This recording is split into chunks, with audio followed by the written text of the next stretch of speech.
Segundou, segundou. Bom dia a vocês que estão aí. Eu tô com 5 guerreiros aí, ó. André, Brenda, Duda, a Júlia e a Mariana, né? 5 guerreiras aí que estão enfrentando essa segunda-feira, dia 27. Estamos aí na última semana do mês de julho. Última semana, e cada vez que passa o mês de julho, assim, eu fico pensando que a gente vai acabar com o inverno, graças a Deus, né? Mas a gente está no meio ainda, né? Mas quanto mais passa, melhor. Dia frio, chuvoso, um dia ruim de acordar, por isso que a gente está com pouca gente, né? Não é porque o pessoal não gosta de história, eu acho que o pessoal curte pra caramba. É um negócio assim, ó, que não vê a hora de começar a aula de história para começar, né? E a gente vai falar um pouco sobre o que a gente vai continuar falando, né? O que a gente vai continuar trabalhando aqui. Então eu vou explicar o que a gente vai ver e em seguida a gente já vai começar então este momento. Bom, então nós vimos os conceitos básicos, né, do que era o populismo, né, do que foi, do que significou o populismo na América Latina, como é que ele se organizava, quais são as suas características, né? Vimos também no nosso último encontro os partidos políticos que formam esse populismo, né? Ou seja, no cenário brasileiro, a gente viu lá o partido mais importante, o PSD, depois o PTB, depois a UDN, depois o PTB, depois os partidos pequenos, né? Que compõem aí essa formação, entre eles o PCB, enfim. E paramos ali quando a gente discutiu sobre a história do PCB estar sendo banida, né? O Brasil, então, fazia parte, o Brasil faz parte desse momento histórico ali, no início da década de 40, 50, do momento da Guerra Fria. E a Guerra Fria era o quê? Era a guerra do capitalismo contra o socialismo. Fria por quê? Porque não era uma guerra direta, não era uma guerra de enfrentamentos diretos, não era uma guerra de tiros, né? Era uma guerra de influência, era uma guerra de espionagem. Não que isso tenha acabado, né? Não acabou. Pelo contrário, a gente vê que a espionagem ela é fundamental, ela existe, né? Principalmente, e ela é ilegal, obviamente, né? Especialmente para alguns estados adquirirem tecnologias e tal. Recentemente a gente viu aí as relações, né, dos estados europeus se estremecendo, né? A Rússia, atualmente, tem hackers que entraram ou tentam entrar nos laboratórios ingleses para descobrir quais são os estudos, né? Hoje, né? Foi a semana passada, os estudos sobre a cura da Covid, né? Os estudos sobre a vacina da Covid-19. Então, quer dizer, existe uma guerra de interesses entre estados e principalmente entre empresas, né? Empresas de tecnologia também, né? Muitas empresas vão, obviamente, fazer espionagem para saber dos lançamentos da outra empresa, quais são as estratégias que elas podem melhorar para a concorrência. Então, isso, né, não é uma invenção da Guerra Fria, né? Mas a Guerra Fria vai deixar isso muito aos olhos, porque vai ser uma guerra de interesses entre o capitalismo, liderado pelos Estados Unidos, e o socialismo, liderado pela União Soviética. E o Brasil nesse contexto? Pois é, então eu dei todo o parâmetro para vocês na aula passada, sobre como é que se configurava o modelo populista no Brasil, né? E os partidos ali que dividiam ali, né, entre aqueles que eram os nacionalistas e por isso populistas e aqueles que eram os entreguistas, né, que eram chamados de entreguistas, que eram liberais, né, e que formavam aí então um núcleo mais pró-americano, certo? Então agora a gente vai direto para o governo Eurico Gaspar Dutra, que é o militar que derruba, que tira, né, o Getúlio Vargas do poder, dando aí o terceiro golpe militar no Brasil, né? Então, chegando ao poder e estabelecendo essa nova Constituição, uma Constituição de 1946, uma Constituição liberal e conservadora. A gente vai tentar entender quais são as características dessa Constituição, se ela é liberal e conservadora, como é que ela consegue coexistir, né? Então, a gente vai observar isso agora no compartilhamento de tela. Tudo bem aí, pessoal? Bem-vindo ao Júlio, que chegou aí, né? Então vamos nessa. Isso ali. Tudo jóia? Tudo. Beleza pura. Então vamos fechar aqui e vamos compartilhar aqui o populismo.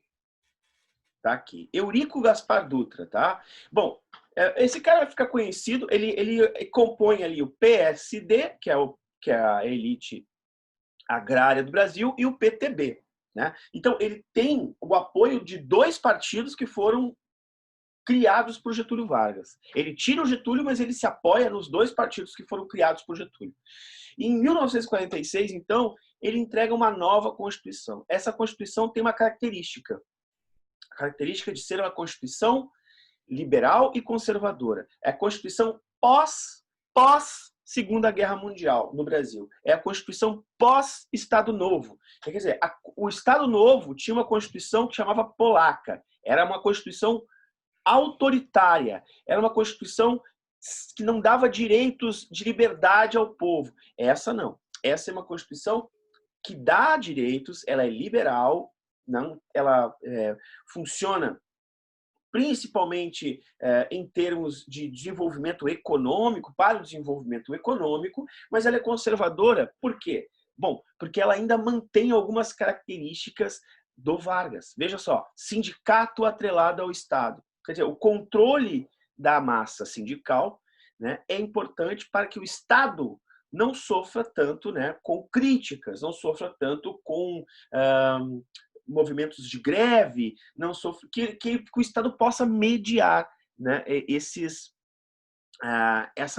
cenário, essas pessoas. Então, República Federativa é presidencialista, então agora nós teremos um presidente e é uma república federativa, logo nós vamos ter os outros poderes também, né? O poder executivo, que é o do presidente, o poder judiciário e o poder legislativo, que é bicameral, nunca podemos esquecer. O poder legislativo, nós temos os deputados e nós temos o Senado. Então, temos duas câmaras, tá? A Câmara do Deputado e Câmara de Senado. Então, o voto continua sendo secreto e universal, ou seja, ele é para todos, com exceção de analfabetos, soldados e cabos. Tá? Então, esses aqui não votam, soldados, cabos e analfabetos. O sindicato, como eu falei para vocês, é atrelado ao Estado, né? E por que isso, né? Porque nós estamos vivendo num momento de Guerra Fria. E os trabalhadores, os sindicatos, eles são associados a movimentos sociais comunistas. Até porque soviet, em russo, soviet, quer dizer o quê? Sindicato. Então, olhem bem, União das Repúblicas Socialistas Soviéticas, União das Repúblicas Socialistas dos Sindicatos. Cara, quando falava em sindicato, a galera começava a se coçar, né? Tipo, bala, vem os comunistas. Então vamos ter que, né, controlar essa galera. O mandato presidencial, ele tinha 5 anos, né? Diferente de hoje, o mandato presidencial hoje tem quantos? Tem 4 anos, né? Então aqui existia 5 anos. E o poder de banir, né, um partido político que não fosse um partido político liberal. Então, veja só, liberdade partidária. Nananina, meu velho. Quem é que não tinha liberdade? Este partido aqui, o Partido Comunista Brasileiro. Por quê? Pô, tá falando tudo. Tem o C no meio. O C quer dizer o quê? Comunista, velho. Então, vamos banir, cancelar esse partido político. Então, o Brasil rompe as relações com a União Soviética, não se relaciona mais com a União Soviética, mesmo tendo lutado ao lado dos soviéticos com os aliados, ele vai optar por ficar ao lado dos Estados Unidos. Então, este alinhamento internacional com os Estados Unidos vai banir as relações do Brasil com a União das Repúblicas Socialistas Soviéticas, certo? Liberalismo econômico. Então, quais são as características? Bom, nós vamos ter muita facilidade para importações de produtos. Por quê? Ora, porque os produtos vão entrar no Brasil, o Brasil não vai cobrar taxas para entrar produtos no Brasil. E aí a gente pode pensar, bah, isso é bom, né, Sor? Porque daí se não cobra taxa para entrar, o produto entra mais barato. Sim, mas aí gera emprego em outro lugar. Não gera emprego aqui, né? Não gera renda aqui. Não gera produção aqui no Brasil. Então, de certa maneira, o liberalismo econômico, né, ele vai promover o esgotamento das reservas financeiras feitas no governo Vargas. Então, no governo Vargas, como nós éramos um Estado nacionalista e não liberal, a gente tinha uma tendência a fazer poupança. E por que é importante ter poupança? Vocês costumam fazer poupança? Deixa eu ver. O que para você significa poupar? É tu economizar dinheiro para um dia comprar uma coisa melhor, seria? Pode ser uma coisa melhor ou não, né? Pode ser. Ou Pode ser não. também, Sor, porque guardar para alguma emergência. Também. Pode ser para guardar para alguma emergência, sem dúvida alguma. Mas, de certa maneira, o dinheiro guardado, ele serve para N coisas, principalmente para barganhar. O que é barganhar? Pechinchar. Pechinchar é um termo que vem, né, lá da feira. Né? Tu vai lá na feira e aí o cara te diz, ó, o quilo da banana tá R$ 5. Aí diz, tá, velho, mas faz aqui, ó, faz 1 quilo de banana para mim por R$ 4,50. E o cara, não, tá, então eu vou comprar na outra. Não, tudo bem, vem aqui, R$ 4,50. Isso é pechinchar, isso é pedir desconto, né? E o pechinchar não é feio, pelo contrário. O pechinchar faz parte das negociações que a gente tem na nossa vida. Então a gente vai sempre negociar, né? Tu não negocia tua nota quando a gente se encontrava no colégio, né? Tu via assim, nossa, pô, tu me deu 2,3, a média é Dá 10 aí. 2,4. Já dá um décimo aí, pelo amor de Deus. Isso é negociar. Tu é um baita negociador, você sabe disso, né? Então, a gente tem que negociar tudo. Como é que tu vai negociar com alguém se tu não tem dinheiro? O cara vai olhar pra ti e vai dizer assim, vai pra lá, chinelo, tu quer negociar o quê? Tu não tem R$ 1 no bolso. Tu vai querer negociar o quê? Agora, olha como é importante. Se eu tenho dinheiro na mão, se eu tenho poupança, né, e eu quero comprar uma geladeira, e a geladeira custa 1.500, eu chego lá e digo, eu vou comprar essa geladeira. Não, tudo bem, o senhor pode fazer em 10 vezes de, sei lá, de 10 vezes de R$ 250. Aí eu penso assim, só 250 por mês não dá nada, né? Só que é o seguinte, velho, tu vai pagar uma geladeira, tu vai pagar 3 geladeiras, né? Faz a conta. Então, vamos fazer o seguinte, eu vou comprar essa geladeira contigo à vista. É 1.500, quanto é que tu me faz à vista? Ah, não tem desconto. Tá, então. Dá um tapinha nas costas. Ah, tá, então. Valeu. Pode crer. Vou nessa. Daí o cara vai querer te vender, velho. Se ela tá 1.500, ele vai te vender a 1.400. E se tu de chorar mais, ele te vende 1.350. E se tu largar 1.300 na mão dele, ele vai fazer, tá, fizemos 1.300, eu não vou ganhar nada. Daí pensa o seguinte, não vai ganhar nada. O seguinte, magrão. Tu vai ganhar, porque tu tá trabalhando aqui, entendeu? Tu tá ganhando, tu tá comprando à vista, tu tem poder de compra. Então, para uma emergência, se alguém fica doente, para barganhar preço, para comprar o que quer na hora que quer. Mas é importante ter poupança. Isso é poupar. Poupar é algo fundamental na vida de qualquer pessoa física, de qualquer empresa e de qualquer país, tá? Agora, o país não pode poupar num momento como esse, né? A gente está vivendo um momento de pandemia. O Brasil tem 300 bilhões poupados na conta e tem quantos milhões de pessoas morrendo de fome na rua por conta da Covid, né? Então, neste momento é o momento de usar o dinheiro que a gente tem na nossa conta justamente para salvar essas pessoas. Aliás, a função de um país é governar para o povo, não é governar para si, para um governo, né? Muito bem, voltando para a nossa aula aqui. Então, o esgotamento das reservas financeiras, o Brasil vai esgotar suas reservas financeiras aqui nesse momento, né? A indústria nacional vai retrair. Por que ela vai retrair? Ora, se começa a entrar um monte de produtos internacionais que vão concorrer com o produto nacional não vai ser comprado, então as empresas vão fechar. E se as empresas fecharem, as pessoas vão ser demitidas e vai retrair a economia. Só consome quem tem dinheiro. E é que nem agora. Quem é que está consumindo? Está consumindo no Brasil agora quem tem dinheiro, velho. Né? Quem está trabalhando, quem está recebendo. Né? E mesmo assim, as pessoas que estão ali uma situação que tem dinheiro ainda, estão poupando, porque não sabem como vai ser o dia de amanhã, se vão voltar a trabalhar ou não. Eu acho que esse deve ser o discurso na casa de vocês aí. Olha, vamos poupar porque a gente não sabe como é que vai ser amanhã.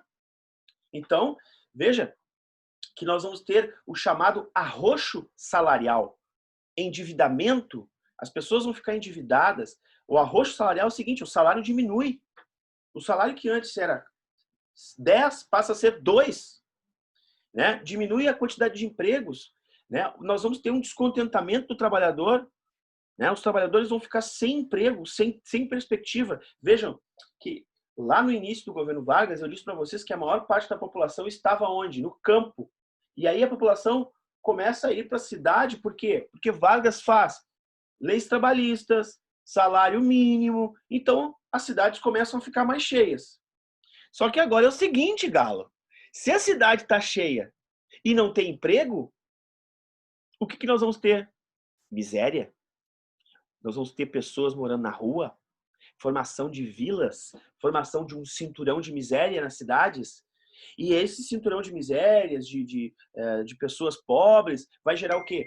Vai gerar violência, vai gerar assalto, vai gerar problema de fome, problema de saúde, problema sanitário. Então vejam que um probleminha econômico ele vai causar outros tantos problemas que vão ser de ordem social, que vão ser de ordem de saúde, que são muito, mas muito importantes, tá? Então, em 1947, o Estado vai ter que intervir na economia, assim como está intervindo hoje. Será que o Brasil intervém na economia hoje? É claro que intervém.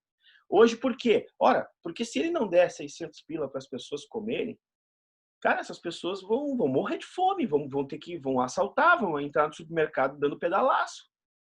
Que não tem o que comer, velho. Então, eles precisam receber esse dinheiro. Então, isso é intervir na economia. E vai ser criado o Plano SALT. Depois vocês deem uma pesquisada que não dá tempo agora, tá? Que vai ser um fracasso. É um plano, então, de contenção do estado de Dutra, que vai tentar salvar a economia desse estado. A inflação. O que é inflação? A inflação é quando o dinheiro não vale nada.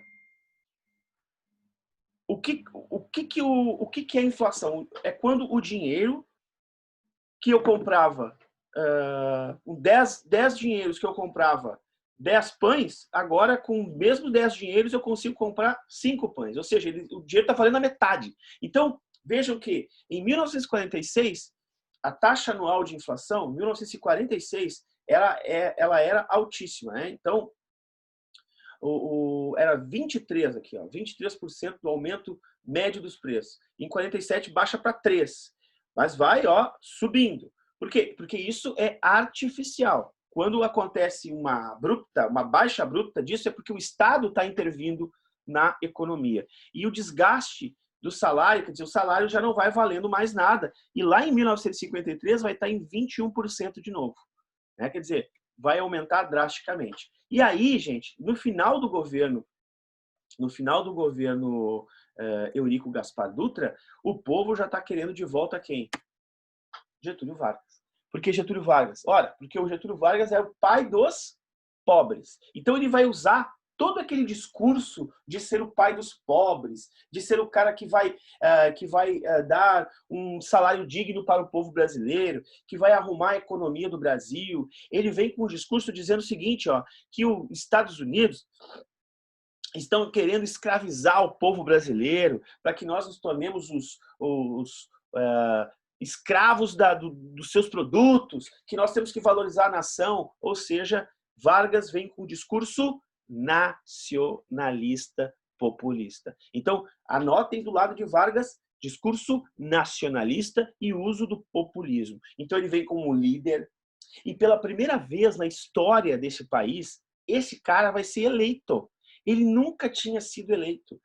Ele ele assumiu os poderes sempre ou através de golpe, sempre por golpe, ou através de uma eleição indireta, mas ele nunca foi eleito diretamente. Então a população vai votar nele. Atenção, olha o partido que elege ele, PTB, Partido Trabalhista Brasileiro e o PSP. Alguém lembra que partido é esse?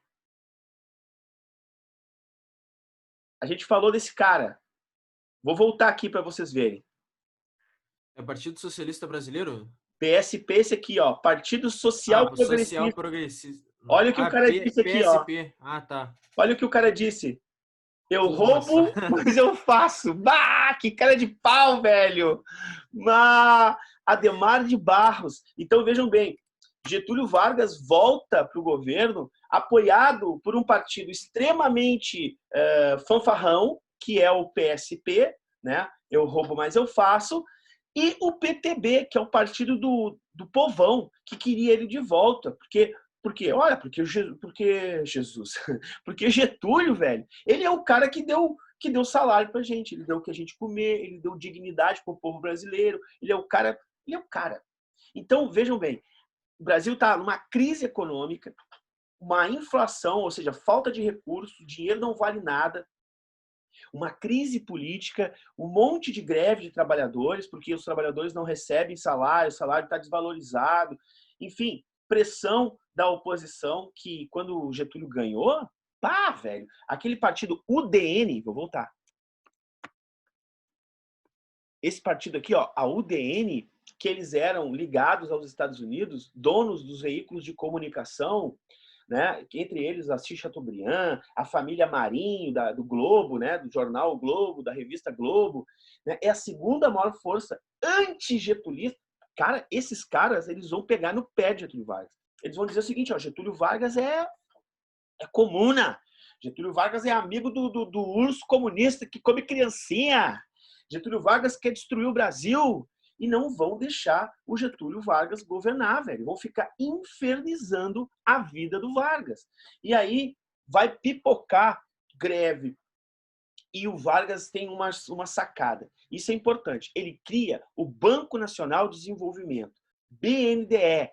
Existe até hoje o BNDE. O BNDE é um Banco Nacional de Desenvolvimento de fomento, ou seja, ele incentiva o desenvolvimento de indústrias. Então, por exemplo, se eu tenho uma ideia de montar uma indústria, eu monto a indústria, né? Eu tenho esse insight aí, eu faço um projeto, eu vou lá no BNDE, entrego esse projeto para eles e eles vão financiar a minha indústria. Depois eu vou pagar o BNDE, eu vou gerar emprego, eu vou fazer... Então, ele cria um banco de investimentos industriais no Brasil. Isso é muito importante. Sabe quem é que estava envolvido com o escândalo da BNDE? Aqueles caras, o Wesley Batista da carne, sabe? Que deu um tempo atrás aí do escândalo das carnes e tal, no governo do vampiro Temer, né? Então, lembra que o cara gravou o Temer? Deu um maior bolo. Os caras foram presos, o Wesley, os dois irmãos, não sei o que.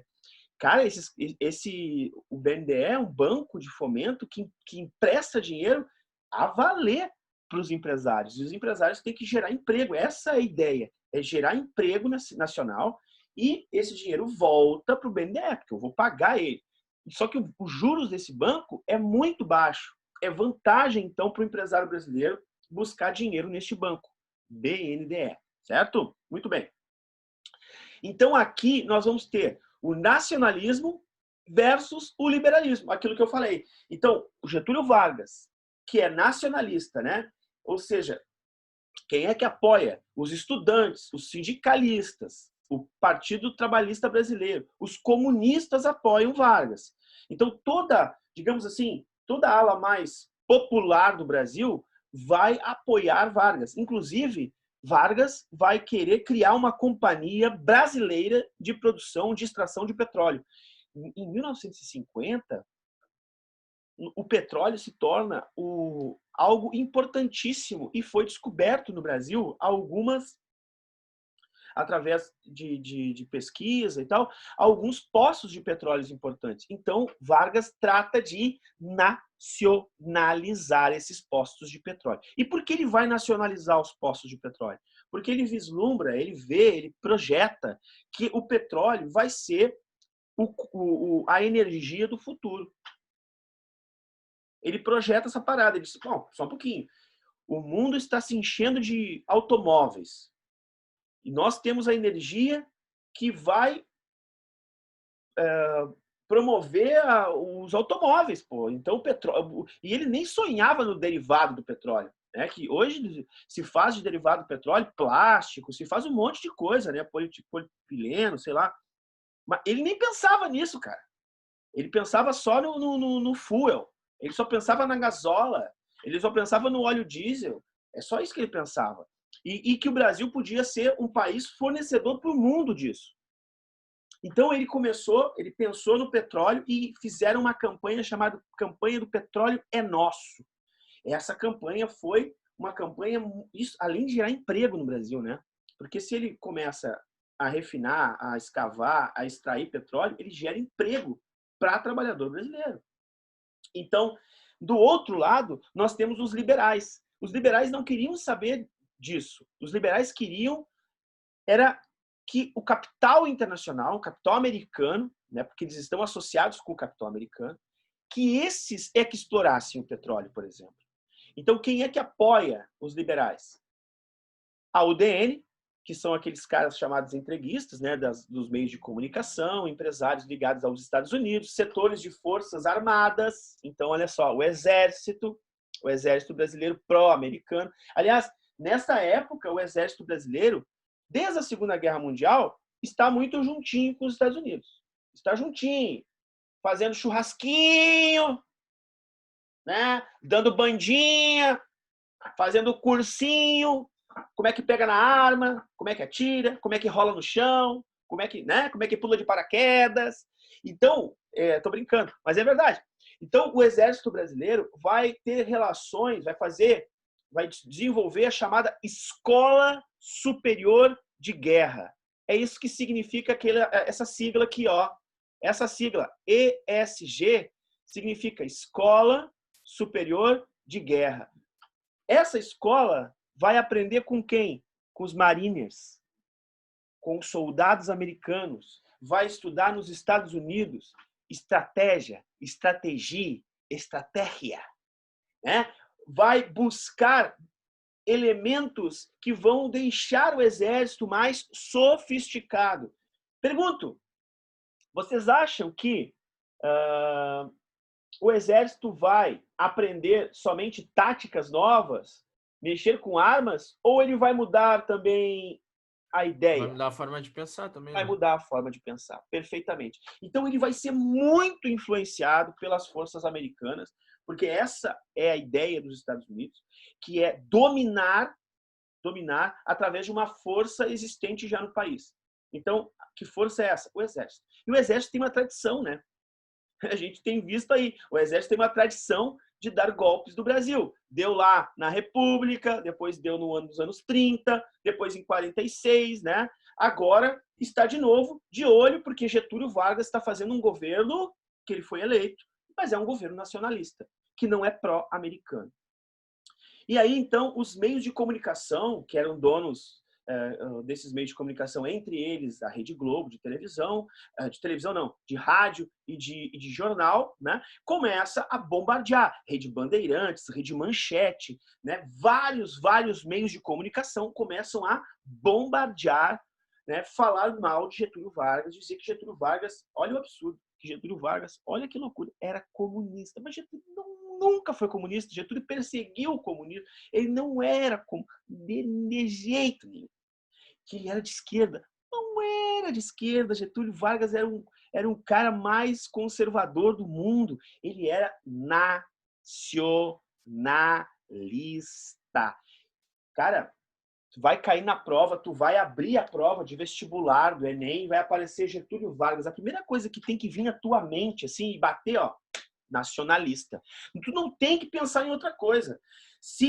Professor, mas eu li no enunciado que dizia que Getúlio era um verme comunista. Não era nacionalista, certo? Era nacionalista. Então, essa ideia de que o liberalismo, né, estava condenando, tá aqui, ó, o petróleo é nosso, né, um polvo, a campanha toda foi feita e isso era odiado pela imprensa nacional. Criação da Petrobras, então foi criada em 1953 a Petrobras. Criação da Eletrobras, lembra que eu falei da importância de criar uma empresa que gerasse energia, porque sem energia não há como desenvolver indústria no país. Então foi criada a Eletrobras. E aí veio a cartada final. Um cara chamado João Goulart, que era ministro do Trabalho, ele vai aumentar o salário mínimo de 100% para o trabalhador. Quer dizer, cara, imagina, eu ganho 1.000 dinheiro.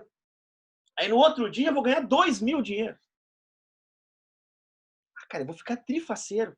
Isso foi uma medida extremamente populista. Só que isso aí é o seguinte, ó, isso ralou, isso estourou a tanga do empresário. Tu imagina assim, ó, o empresário olhou, acordou de manhã cedo para tomar café, abriu o jornal, pegou o charuto e olhou na capa.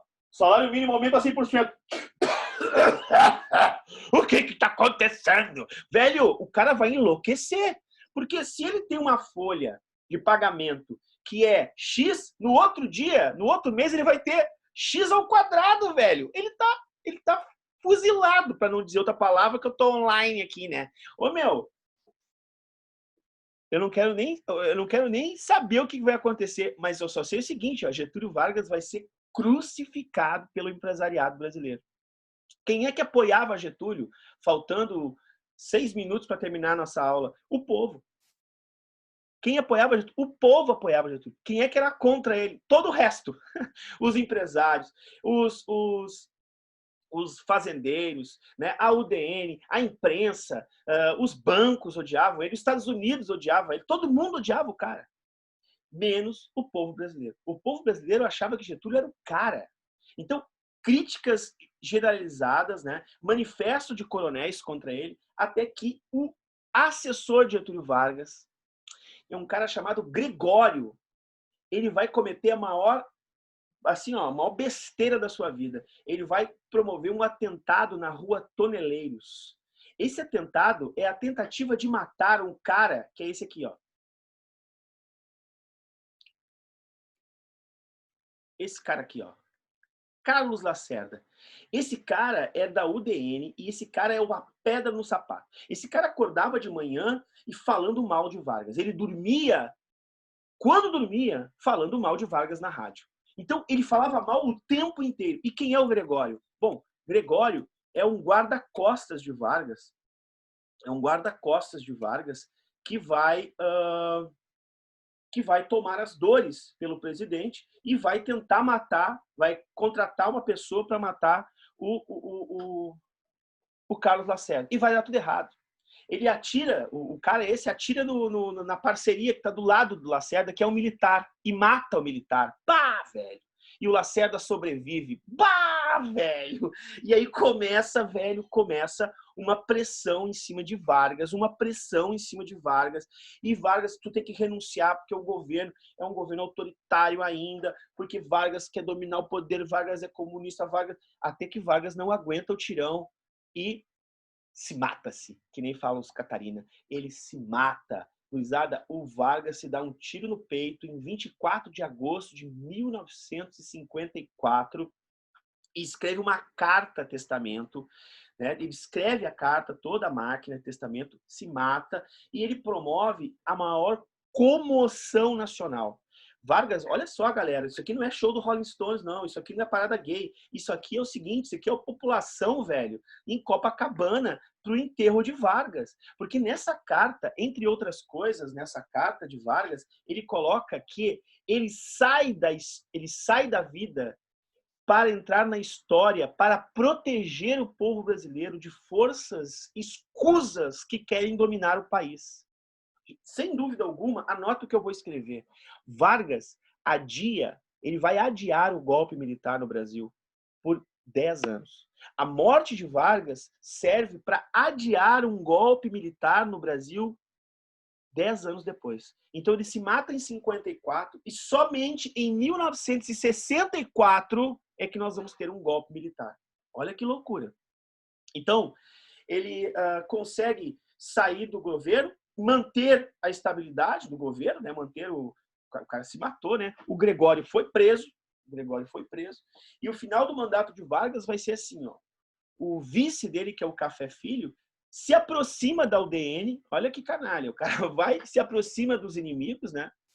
E promove facilidades de importação para empresas estrangeiras. E começa a fazer toda aquela política que Vargas não queria fazer, né? Até que ele é afastado por doença. Aí assume o cara que é o presidente do Congresso Nacional, que é como se fosse o Sérgio Maia, o gordinho com cara de cachorro de desenho animado, sabe? Que a gente tem na Câmara. Que não faz nada, só fica assim, ó. Então, esse cara aí, né? Então, o Carlos Luz assume, e aí o Carlos Luz quer o quê? Carlos Luz quer luz para ele, quer holofote. O cara quase quer fazer um golpe. Carlos Luz tenta fazer um golpe no Estado brasileiro. O que acontece com ele?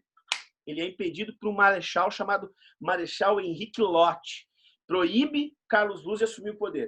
Aí, então, Nereu Ramos, que é um político já falecido no Brasil, completa o mandato, termina o mandato de Vargas e nós temos eleições em 1956. E aí, queridos, nós começamos um novo governo, o chamado governo Juscelino Kubitschek, ou ainda o governo JK, ou ainda o governo chamado desenvolvimentista, ou ainda o governo chamado 50 anos em 5.